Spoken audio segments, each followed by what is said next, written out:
সারা জীবন চাকরি করার পর পেনশন পাওয়ার যেমন একটা সময় আসে, অনুরূপ ভাবে এই দুনিয়া যেদিন শেষ হয়ে যাবে, আল্লাহ নির্ধারিত সময় শেষ হয়ে যাওয়ার পর একটা সময় আসবে যখন আল্লাহ রব্বুল আলামিন সব শেষ করে দিবেন, লন্ডভন্ড হয়ে যাবে, কিছুই থাকবে না। কোরআনে কারিমে আল্লাহ সব বলেছেন, কোরআনে সব আল্লাহ বলে দিয়েছেন।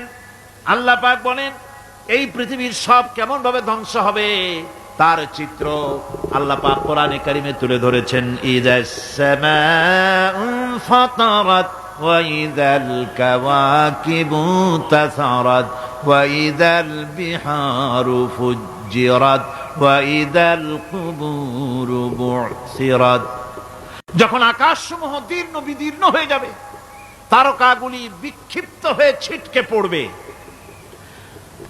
আর সমুদ্রগুলি উচ্ছ্বসিত হয়ে পড়বে, কবরগুলি সব তার ভেতরে যা আছে উদ্গীরণ করে দেবে, তারকাগুলি স্থিমিত হয়ে যাবে। এরপরে সমস্ত আকাশগুলি কাতাইয়িস সিজিল্লি লিল কুতুব, কিতাবের পৃষ্ঠার মতো একটার পরে একটা ঠাস ঠাস করে পড়তে থাকবে, চূর্ণ বিচূর্ণ হয়ে ভেঙে চুরে একাকার হয়ে যাবে। পাহাড়গুলিকে উড়িয়ে দেওয়া হবে, চন্দ্র এবং সূর্য একাকার হয়ে যাবে। আল্লাহ রাব্বুল আলামিন বলেন ফাইদা বারিকাল বাসার ওয়া খাসাফাল কমার ওয়া জুমিআশ শামসু ওয়াল কমার।